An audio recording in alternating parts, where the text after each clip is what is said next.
video you have just seen is from our game Project Souldier.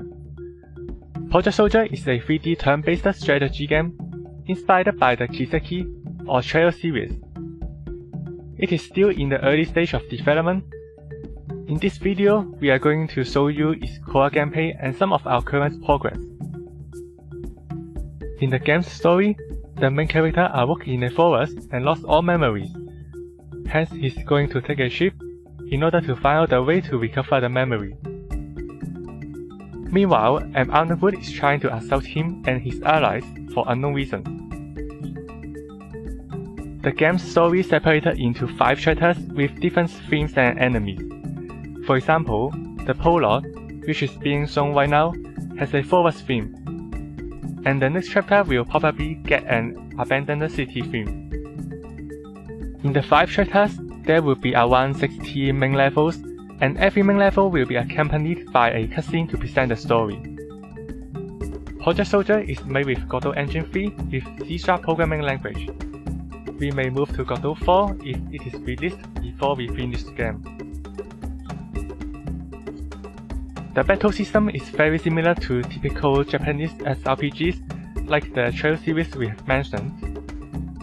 In every battle, there will be a game board with pawns belongs to the player and enemy. Each pawn is assigned into a queue. When a pawn takes its turn, it can move to somewhere else, attack an enemy, use skills which consumes energy, use items, or just do nothing to gain more energy back. The goal of each level is usually to eliminate all enemies, but it can vary on specific levels. In Project Souldier, the direction that each pawn is facing to does matter, because the defense value towards each of the 4 directions can be different. For example, attacking an enemy from behind usually deal more damage than from the front.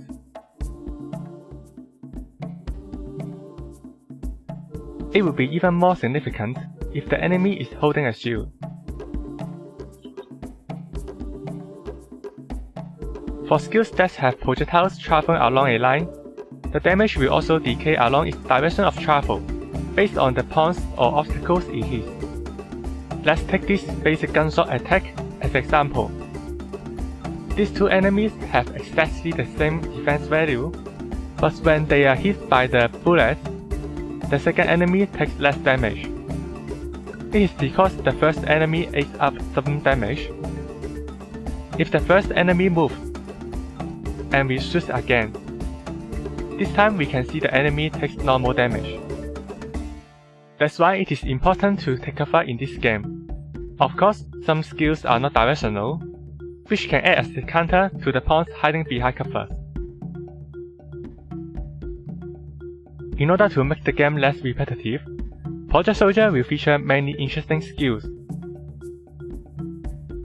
as well as unique level designs and mechanics.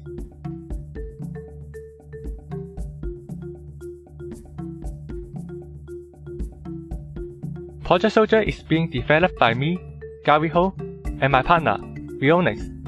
We have been working on it in full time for more than half a year. So far, almost everything are done by ourselves, like programming, story, level design, modeling, animation, and music, etc. Of course, we do use some assets from others, but most of them are made by ourselves. So, although it is not an extremely complex game in terms of its gameplay and art style, it still takes lots of effort, and it is very challenging for us. Currently, most of the core system and reusable parts, such as the battle system, cutscene system, and the UI, have been almost finished.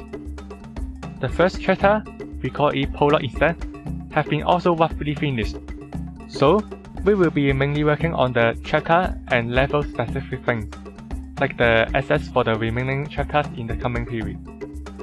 We expect to release the game on Steam before the end of 2021. The game will support English, traditional Chinese, and possibly Cantonese. If it sells well, we would also like to add Japanese. We will keep posting progress reports on this channel and our Twitter account. Hope you enjoyed this video.